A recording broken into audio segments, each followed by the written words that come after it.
In September of 1968, a young saleswoman named Carol was traveling through Indiana, selling encyclopedias for a company based in Indianapolis.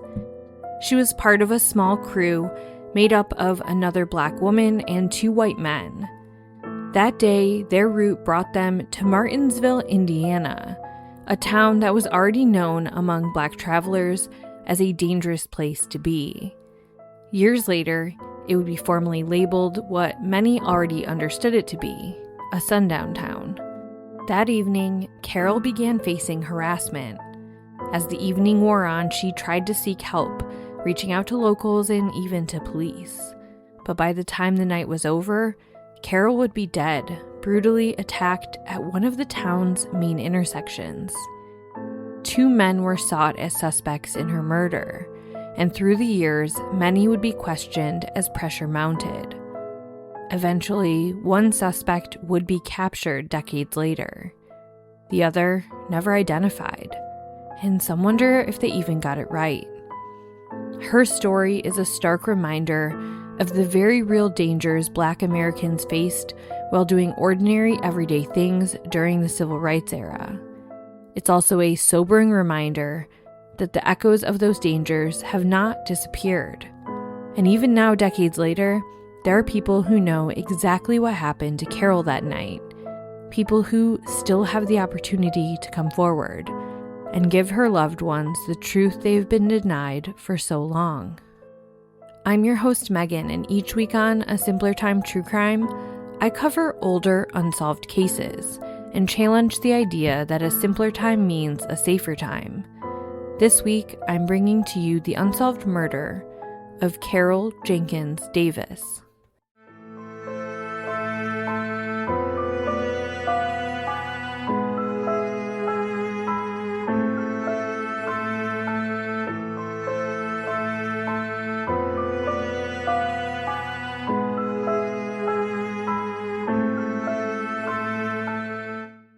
At the top of this episode, I want to give a content warning that this episode does have some graphic details about what is believed to be a hate crime, so please take care when listening. I also want to share that while I relied on original news reports and articles from the time of the murder, I also heavily utilized 2 documentaries. One that is about 10 years old. It's an hour special on the investigation discovery series The Injustice Files, featuring filmmaker Keith Beauchamp. The second is a more recent PBS documentary titled The Girl in the Yellow Scarf, and that has a focus on investigative reporter Sandra Chapman and her efforts to get answers in this cold case. So thank you for both of them for the great work they did, and I'll have everything linked in the show notes. Now, before I get started, I do just want to say that this case is a little different than some of the other cases I cover, because to some degree, there are some answers. There was a person arrested, and so there may have a sense that there is some closure. But many people are not so sure that that person's the right person responsible for Carol's murder.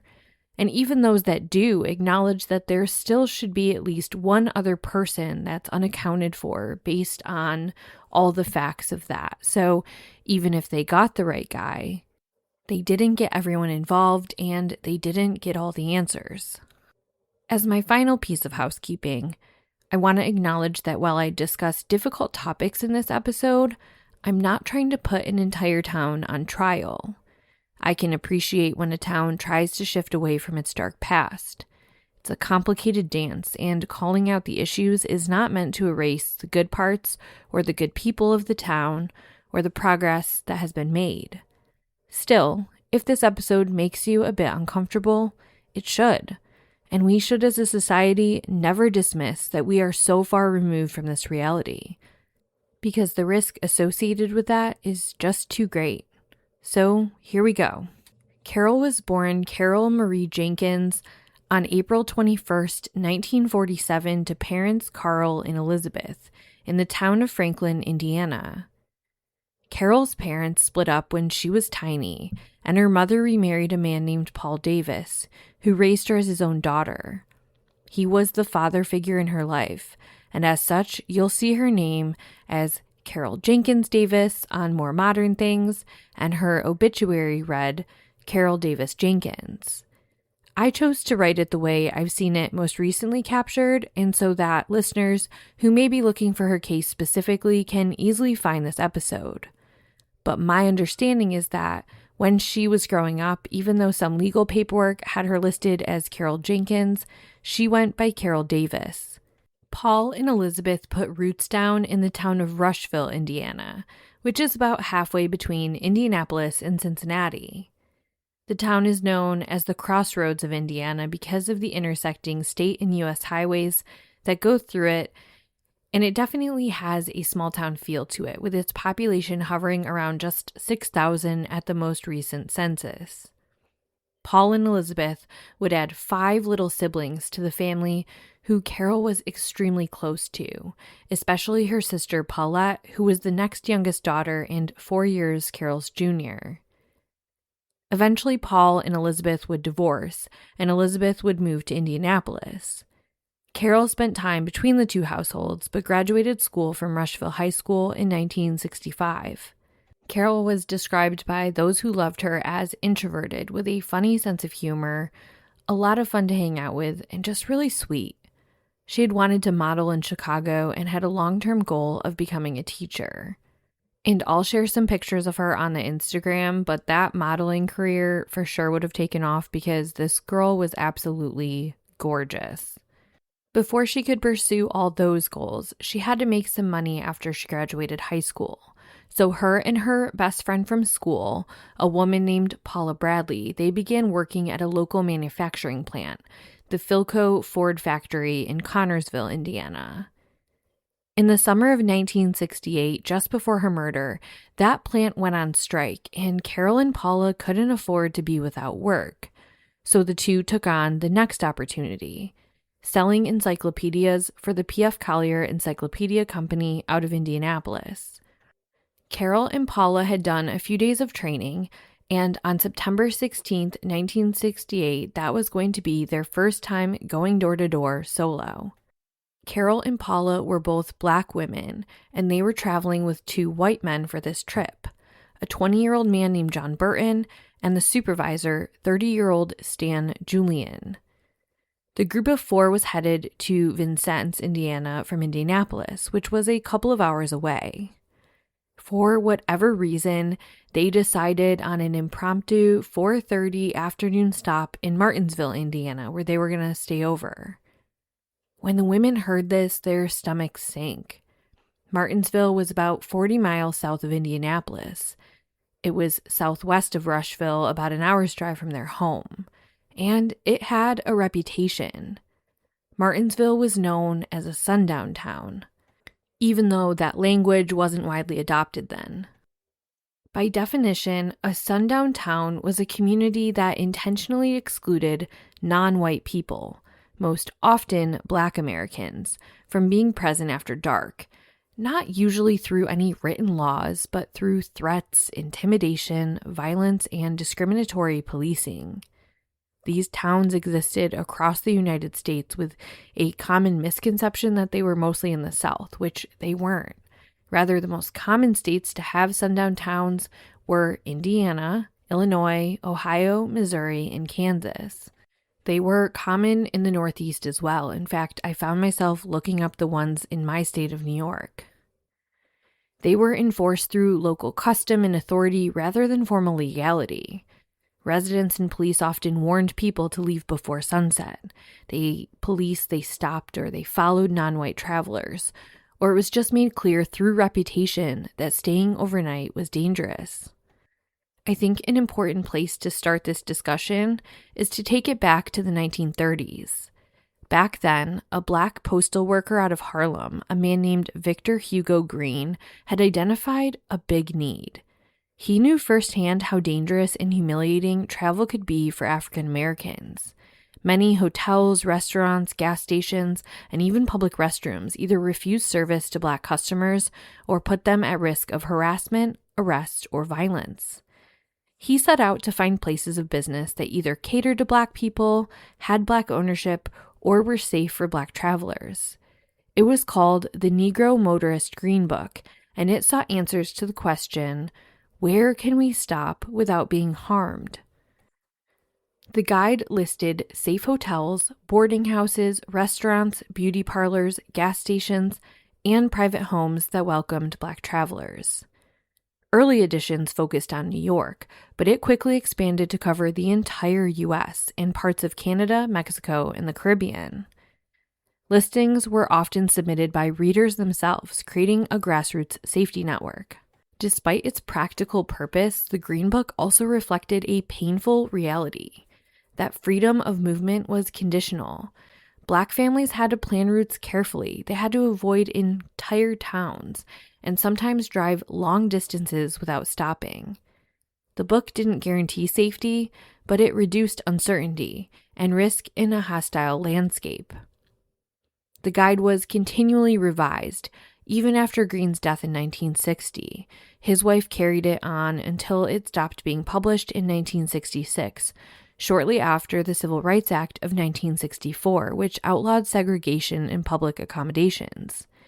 This would in theory render his book obsolete, a goal he had mentioned upon first publishing it. But we know now that the things he was highlighting in this book to try to avoid, they never operated under some large spectrum of illegality, and so laws didn't necessarily stop it. So you could in theory get in trouble for refusing to serve a Black customer, but who exactly was enforcing it?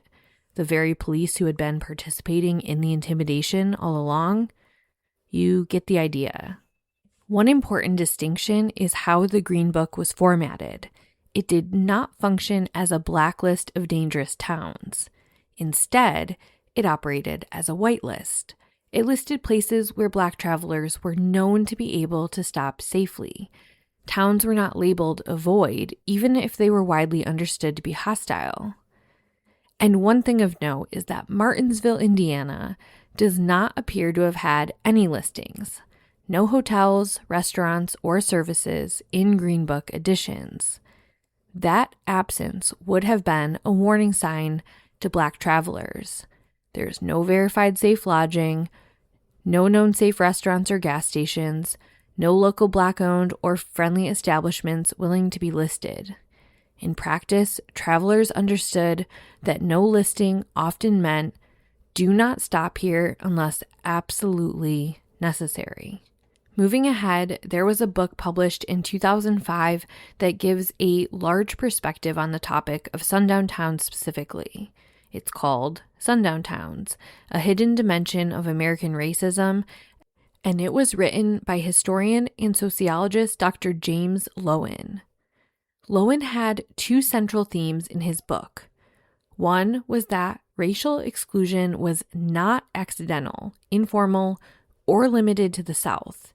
Instead, thousands of towns across the U.S. actively enforced racial exclusion, often for decades through laws, policing, violence, and social consensus. And his second point was that the absence of Black residents is not neutral. It's often, almost always, the result of deliberate action. In his book, he is not flippant about labeling a town a sundown town. He had strict criteria to be met, and the rigorous vetting of this meant that the places he came up with represent far less than what actually existed. But one town that is mentioned in his book is Martinsville, Indiana. In fact, he described it as likely the most well-known example in Indiana. He said in his book, quote, "Its reputation was so strong that African Americans planned routes specifically to avoid stopping there." And, quote, "Martinsville remained all white long after surrounding communities integrated, a pattern that cannot be explained by economics alone." End quote. Martinsville was effectively all white for much of the 20th century, despite being located near Indianapolis and Bloomington, communities that had established Black populations. Census records show the near total absence of Black residents, which, again, it can't be explained away. This points to intentional exclusion, not just coincidence. A defining feature of Martinsville's sundown status was that there was enforcement after sunset, so Black people were warned not to remain in town after dark. Travelers were told to move on or leave before nightfall, and the message wasn't subtle. Being present overnight was dangerous. Another marker of a sundown town was that police were involved in this. Black motorists were pulled over disproportionately. Police were known to follow cars through town when Black people were driving them, and some travelers were escorted out of town. Sometimes minor or invented violations, such as loitering, they were used as pretexts to pull someone over or to harass them. Beyond police action, Martinsville was known for civilian harassment as well, including verbal threats and intimidating behavior at things like gas stations or local businesses. It was known to have groups of white residents that would confront or watch Black travelers, and there was just a general atmosphere meant to communicate, you are not welcome here. Even when violence didn't occur, the threat of it was always present.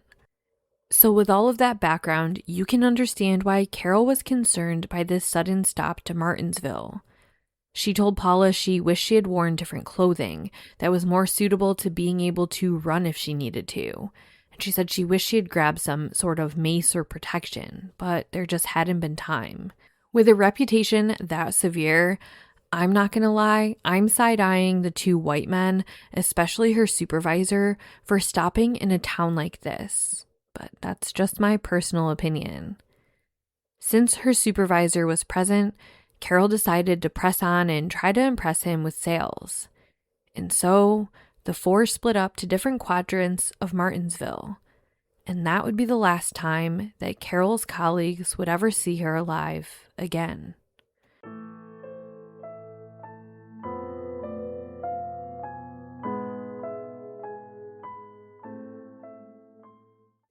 At around 4:30 p.m., the crew arrived and split up for the evening with a plan to meet up around 9 p.m. Some sources say 9, some say 10, back at a service station.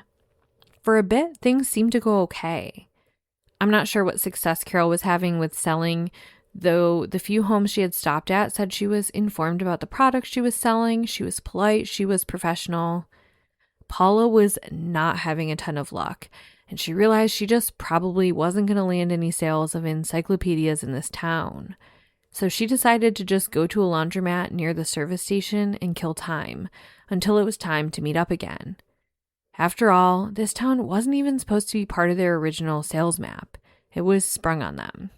As the evening wore on, Carol began to get the sense that someone was watching her, and it was confirmed when she looked behind her and saw a car following her and yelling at her.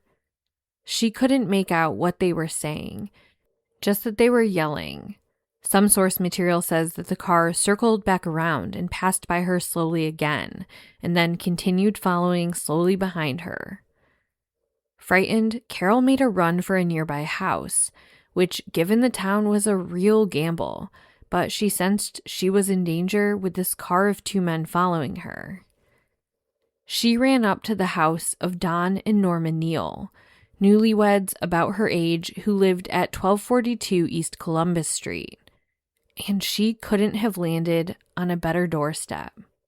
When they opened the door, Norma recalled Carol was shaking and said to her, "Oh, please let me in. I'm being harassed and followed by two men in a car." The noise had alerted another set of neighbors, a married couple named Jack and Linda. Jack and Don went outside, and Linda and Norma pulled Carol into the Neal home, no questions asked. Carol had described the car following her as a dark-colored 1965 Mercury Comet with white sidewalls and a loud motor. It was so dark out, she couldn't make out any of the features of the two men, just that one was larger than the other. Don and Jack stepped outside, and they only saw a lighter-colored vehicle, a 1968, which they thought was a Chevrolet, but also could have been an Oldsmobile. The car was running with its side parking lights on, but when Don walked up, he didn't see anybody in it. For good measure, he took note of the license plate number and the Morgan County plates. As he walked back into the house, the car drove off. So I'm not sure, and he wasn't sure if the person hopped back in when they saw Don and Jack turn their back, or if they were in the dark, and they actually were in the car the whole time, like maybe in the back seat, but either way, the car drove away. Before long, Jack and Don saw the dark-colored comet that Carol was talking about. He too saw what looked to be silhouettes, and he couldn't make out the identities of the people or anything about them. It was not only dark that night, but it was really rainy. Don saw the car driving slowly past their house, and it seemed like they were waiting for Carol to come out, passing more than once. He had enough, and he called police around 7:40 p.m. Some reporting talks about a second call at 8:10, and I'll admit I'm not 100% sure on that timeline because in the papers, the second call is only identified by that timestamp, but there's no reason as to why specifically it was placed again. So, for that phone call to police, the responding officer was that of Clarence Richards. According to Norma and Don, the officer took down Carol's story and a description of the car, but he seemed more concerned with what a Black woman was doing there in town, selling encyclopedias, and he was very preoccupied for if she and her company had a door-to-door sales permit. And sure, don't get me wrong, it is an officer's job to vet out those types of things. But when a woman's life is being threatened, that type of minutia should be very secondary to following up on the reason you were called. I actually believe all of that because if you go through the old newspaper articles that I linked, there was a lot of discussion on if the company was permitted and if Carol was even listed on the books as an employee and if the address to the home site of the encyclopedia sales matched what was actually the address. As a side note, after her death, the encyclopedia company said they had nobody named Carol Jenkins that worked for them. And if I had to guess, that discrepancy probably was because she went by Carol Davis most of the time. And eventually, as you'll see, they definitely claim her as an employee of theirs. But I digress. So Officer Richard said he'd go take a look for the car, and he spends a really short amount of time with Carol and the Neals, and then he heads out. Some reporting does say that he offered to drive her to a meetup place and that she declined his ride. I don't know because in the documentary series I watched, it was presented in a different way that he didn't offer this at all. So it's one of those things that may be lost to history and memory. The two couples that were helping Carol did not feel good about this situation whatsoever. So the two women, Norma and Linda, took Carol in their car to drive around looking for her three colleagues, but they couldn't find them anywhere. Of course, we now know that Paula was sitting in the laundromat killing time, something she says has profoundly haunted her over the years, knowing that Carol was out looking for her and couldn't find her. And that breaks my heart for her, just knowing that guilt she's carrying, because none of this is for her to carry. Just a quick note about Paula. She was interviewed for the Girl in the Yellow Scarf documentary, and she is a very light-skinned Black woman. And she would say in the documentary that she wasn't bothered that night, and she thinks that people may not have recognized that she was a Black woman, and it's why she didn't encounter the same harassment that Carol did. After they couldn't locate any of Carol's colleagues, they drove back to the house, and Norma insisted that Carol stay until it was time to meet up with her crew, and that at that time, they would happily give her a ride back to the service station. After all, the service station was several blocks away. Norma remembered that she almost had Carol convinced, and then she changed her mind. She said, "I've troubled you people long enough." Norma begged her to stay, but she insisted she would be okay and she would walk to meet her colleagues. Norma actually walked her the first couple of intersections so that she could look to see if the car was around, but she didn't see it. So Carol parted ways with Norma after thanking her for her help and walked into the rainy night. Norma said that if she could go back in time and she knew what she knew now, she would have never let her leave. But of course, hindsight is 20/20. It's believed that on this walk, Carol continued for multiple blocks, being stalked without ever knowing it. It's then thought that a vehicle parked in an alleyway and that one or more assailants hid behind a large evergreen bush where they then jumped out at Carol as she walked by. Carol's notebook was found about 125 feet from where her body would be found, and according to the coroner, she would only have been able to have moved about 15 feet given the type and extent of the injuries she suffered. So it's believed that after the suspect jumped out at her, she took off running before she was caught up to and attacked. Carol suffered a laceration and bruise to her chin, but the fatal injury was a stab wound directly into her heart. Allegedly, nobody witnessed the attack, but a man who lived nearby was watching TV when he heard a thud. He looked out his window and saw Carol stumbling before collapsing. At first, he thought she fainted. He ran outside to help her, and when he saw her wound, he ran to a nearby establishment called the Dairy Bar to get help and call police. Coincidentally, that is where Carol's supervisor was located. Carol had collapsed almost to the intersection of Graham and Morgan Streets, a main intersection in town just 4 blocks from the county courthouse. This was about 9 p.m. Carol was rushed to the county hospital, where she was pronounced dead on arrival at 9:15.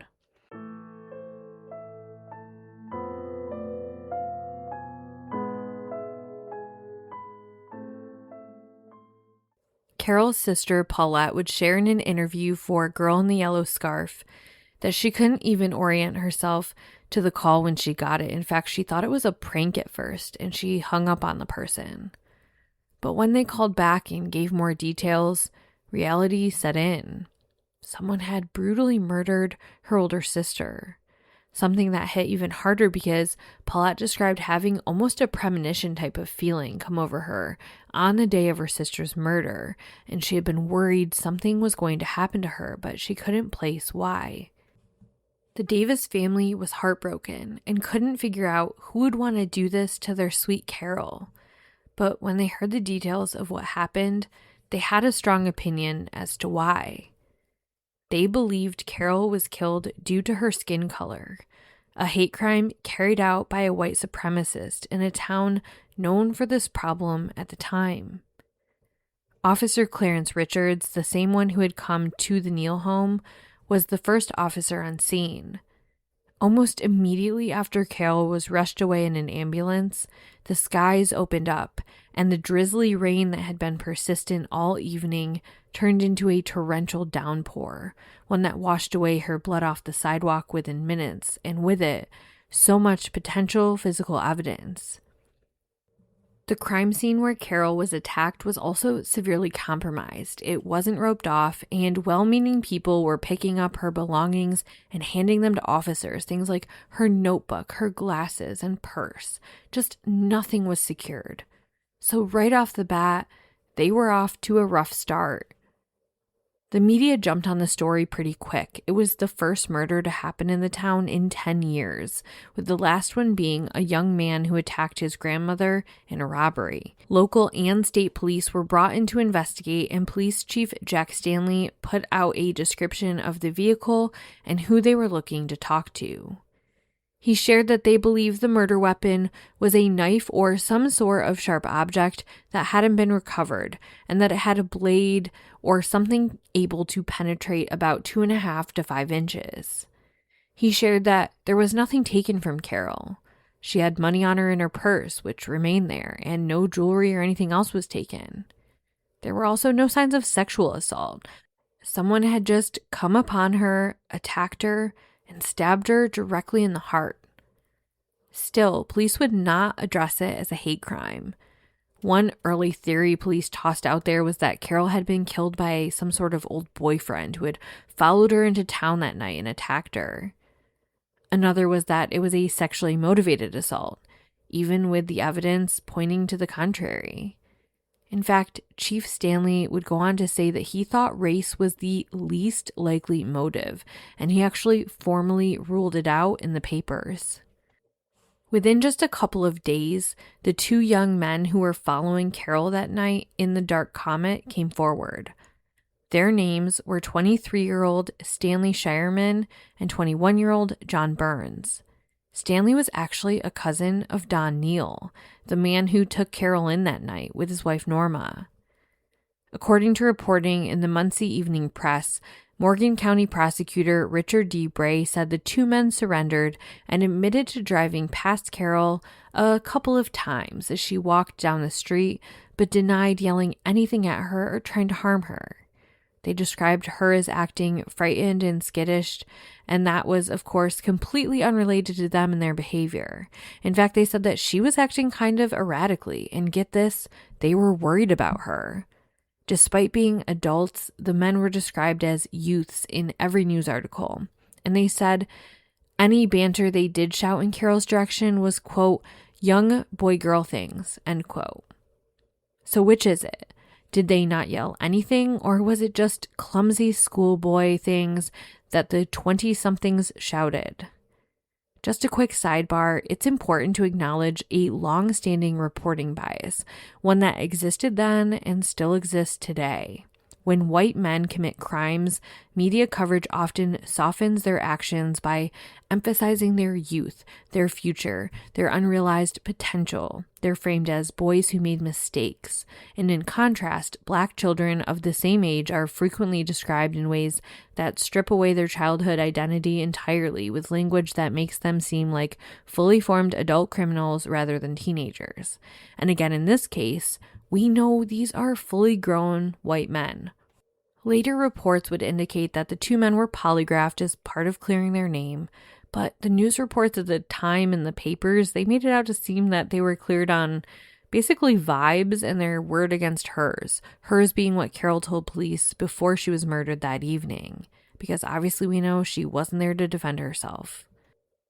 The two men also mentioned the light-colored car lingering nearby, and so investigators set Stanley and John to the side in pursuit of that new lead.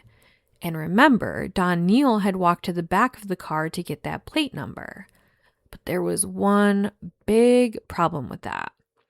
Don took note of the plate and filed it away, going back into the house and not writing it down for a few minutes. When police ran that plate, it came back to a farmer a few towns over who did not own a vehicle like that and who had an alibi for that night, and he was able to be cleared. It's believed that Don must have mixed up some of the tag, and so that ended up not panning out, which is frustrating because in today's day and age, you wonder how much easier it would have been to cross-reference vehicles with very similar plate numbers. Say it was just one digit off, particularly because it had those very specific county plates. And just for some context on that, Martinsville is the government county seat. Investigators also revealed a couple of other potential witnesses and cryptic clues. In doing neighborhood canvassing, while they couldn't find any visual witnesses, they did come in contact with a couple of people who heard a scuffle and one who heard a scream. Police also received an anonymous call just before they were called about the stabbing. It was from a woman who refused to identify herself, and she just said, "There's about to be trouble, and I don't want any part of it," and then she hung up. In the days following, police pleaded with her to come forward, but she never did. On Thursday, September 19th, just 3 days after Carol's murder, Police Chief Jack Stanley and Morgan County Prosecutor Richard Bray put up, quote, clampdown on the story and the media reporting on it, saying that it had gotten too much publicity already, and that any new developments would be released on their terms from their office. On the surface, this sounded like they were trying to kill the story, but they did follow up with context and said that some of the reporting on the case was not meeting journalistic standards and instead was filled with rumors, gossip, and frankly pointing the finger at particular suspects, which police felt could hurt their case. And that's understandable to me. There was actually an article run in the Reporter-Times out of Martinsville titled, quote, "Rumors May Probe Wreck of Murder." By Friday the 20th, Carol's company she was selling encyclopedias for, they put up a $1,000 reward for information on the killer. They said that this had never happened. They'd never had any salesperson get attacked before. And this did pour in new leads, but that's all that was revealed. They wouldn't say what leads they were. Again, likely trying to keep speculation at a minimum. About 8 days into the investigation, police were able to identify that a witness came forward and had seen Carol and spoken to her after she left the Neals home. And this was huge because up to this point, they thought that the Neals were the last people to see her alive besides her killer or killers. This person encountered her basically in an interaction where they were just passing each other on the street. And this person said she did not seem frightened. She was chipper and pleasant. They said hello to one another. They didn't have any real long extended conversation, but she did not seem in any distress. They also said that they did not note that anybody was following her at that point. So that's significant as well. It also helped them better map her route. The town of Martinsville is set up like a typical grid-like urban or suburban neighborhood, and there were various ways she could have gone the 20 or so blocks from the Neals house where she would have had to go to get to that meeting place. Given where this location was, they were able to determine her path better, and they placed this as happening about 10 minutes before her murder. The interaction, like I said, was just passing on the street, the person saying hello, Carol greeting this person, and then passing one another. By October 5th, Sergeant Wayne Hall was asking for motorist witnesses to come forward, anyone who drove along Indiana 37. He said they had been able to piece together an account for all of Carol's time in Martinsville besides the last 10 to 15 minutes of her life, presumably after that last person had passed her on the street. The papers quote, perhaps someone saw a scuffle or a car stopping near a pedestrian. Perhaps they saw a man and a woman talking. We want whatever information they have, end quote. Weeks passed and Carol's name began to drift from the headlines. By the end of October, about 5 weeks after her murder, the Indianapolis chapter of the NAACP sent a telegram to the U.S. Attorney General to intervene on the case, citing Morgan County as a place that had historically been associated with Ku Klux Klan activities. They declined to take the case in mid-November, stating that the case did not have any basis for their involvement. And the community was defensive about the accusations by the NAACP. Martinsville residents wrote editorials to the paper saying that the KKK activities may have plagued their town 40 years ago, but that recently when the KKK had tried to attend a rally, townspeople had chased them off from their parade. Honestly, around this time, public reporting on the case slowed down, but the opinion pieces did not. I'm not going to go through all of them for the sake of time here, but I'll link them in the show notes, and I highly recommend you read some of them. A real window into the thought processes of locals at the time. Months passed, and the 1-year mark hit. In that time, they looked into new suspects. The owner of the house that had the large evergreen bush the killer may have hid behind, well, that owner cut that down. And remember the Neals, the couple that helped Carol? They were harassed relentlessly. Asked, why would you have helped that girl? One night, someone tried to kick in their back door and force their way in. They received harassing letters. They got death threats. One was so significant that Don Neal's dad sat on their porch with a shotgun all night long. Despite this, they didn't back down and they never moved out of town.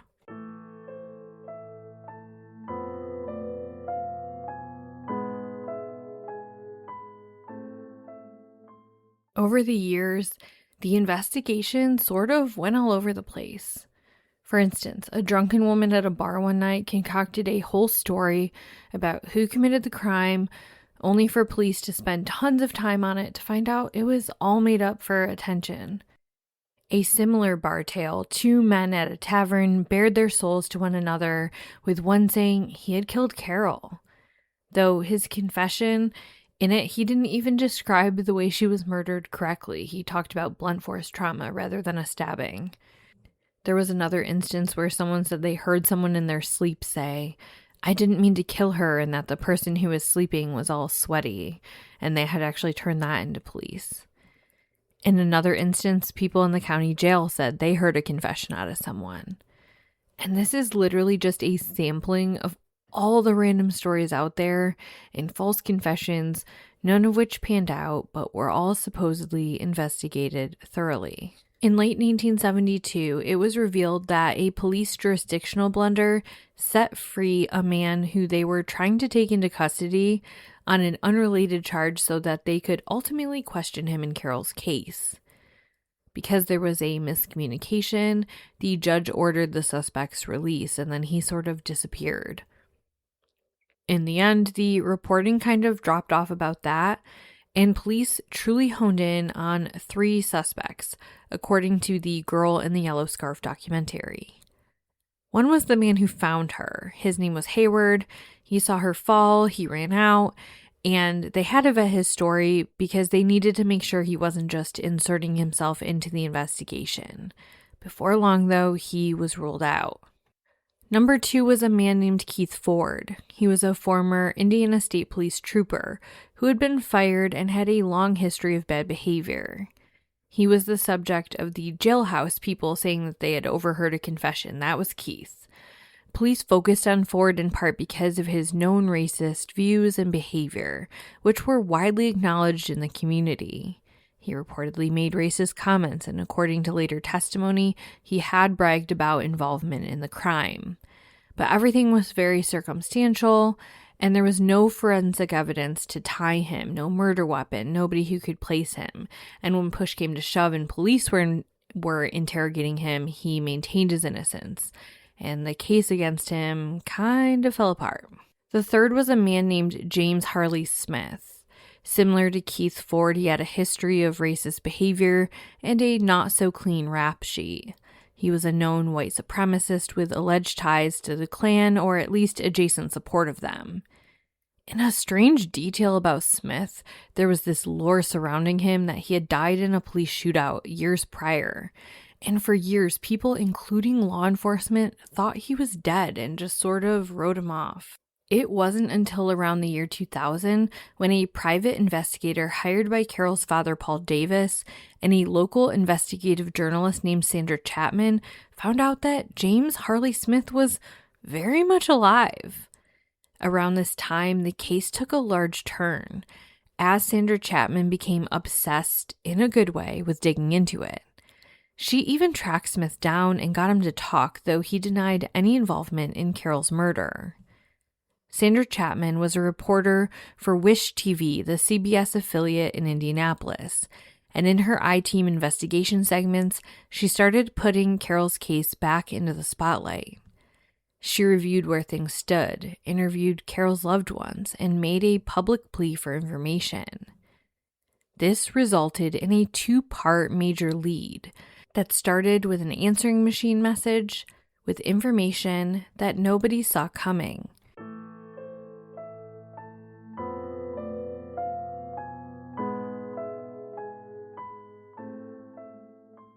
After several segments on the case, Sandra received an anonymous voicemail from a woman who said she had information.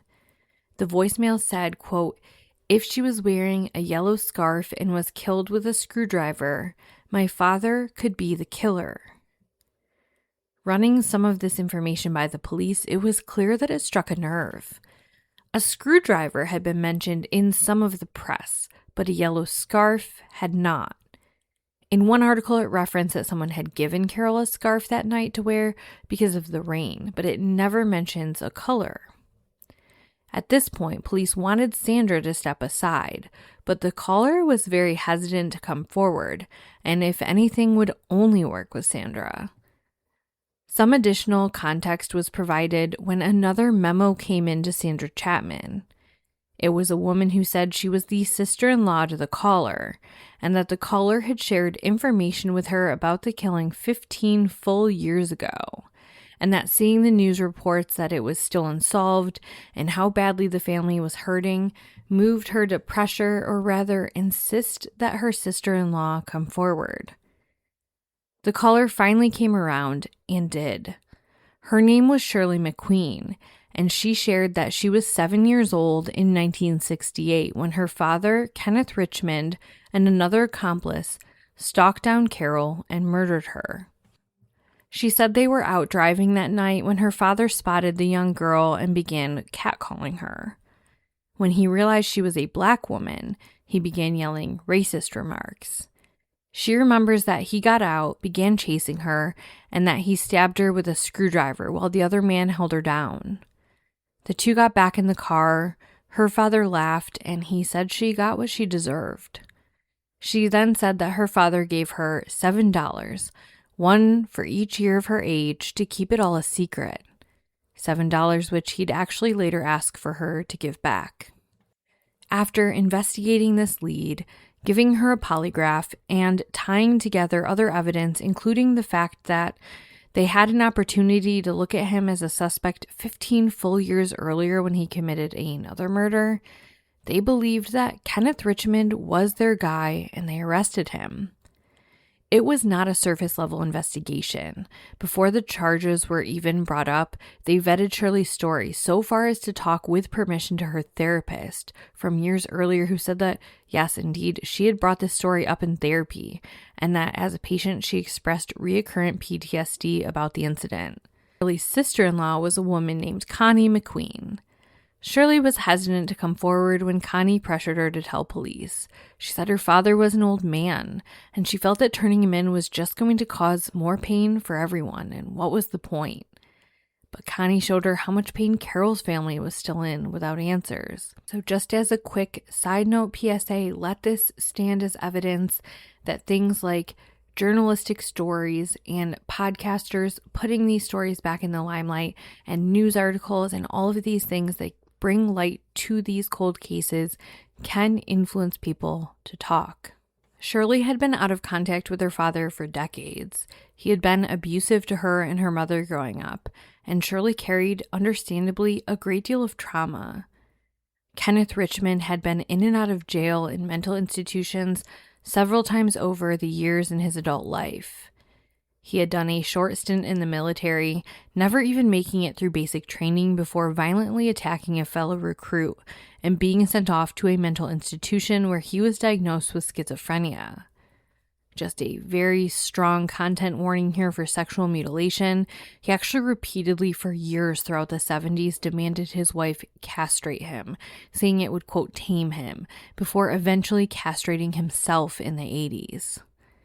In 1985, he shot and killed a friend of his over a card game, but a prosecution blunder got him off the hook for murder, and instead he was sentenced to just 2 years in jail for a gun charge. He then beat a man with a hammer in 1987, but also did not face jail time for reason of insanity. By the time he was charged with Carol's murder, he was in poor health and he was actually arrested from his nursing home. But he was not about to do any late-in-life confessionals. Shirley actually even wore a wire, and he would not confess to anything, even telling her she was misremembering and making things up. Carol's family was so elated to finally have a suspect in custody after over 30 years. But before he could ever stand trial or give any additional information, he died of bladder cancer 3 months after his arrest. One guard working at his prison claimed to ask him if he was guilty right when he was on his deathbed and said that he nodded yes, but I of course can't verify that. Some people are unsure of his guilt. I actually got the sense from some interviews I saw on the Investigation Discovery documentary with the Neals that they weren't so sure, and they had other suspicions of people who may have been involved with powerful town connections. And the story itself does not really align with the evidence that led police to believe that a car was parked in the alleyway and that she was jumped from behind the evergreen bush. But something that is worth noting, Shirley McQueen claims she does not know who the person was in the vehicle with her dad that day, but her story does hinge on her father having an accomplice. Connie, her sister-in-law, says that Shirley did tell her years ago that a man named Russell Harrison was the passenger. He was a man who lived in Martinsville, and he was Kenneth Richmond's best friend at the time. Shirley denied this. She insisted she would have known if Russell was the culprit because she knew him well. What conclusion can be drawn from that web of messiness, a traumatic situation with a 7-year-old, and how Russell's name ever came to Connie, that's all up for debate.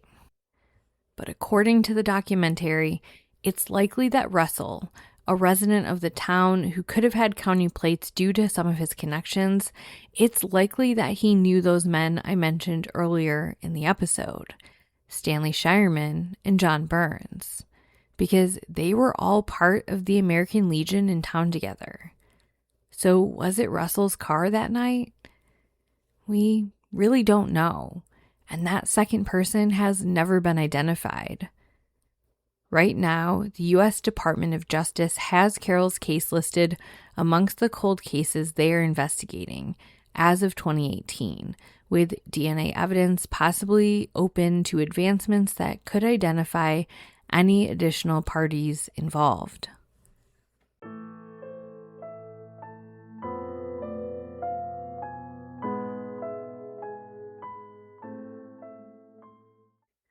The end of the documentary highlighted important calls to action from James Loden's book about sundown towns.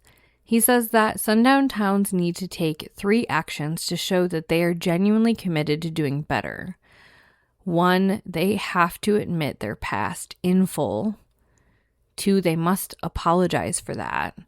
And 3, they must publicly acknowledge that they are no longer that way and that all are welcome in their town. In 2017 into 2018, Martinsville took a step forward in doing just that. The city of Martinsville formally acknowledged the racially motivated 1968 murder of 21-year-old Carol Jenkins-Davis with a dedication ceremony and memorial stone placed at City Hall.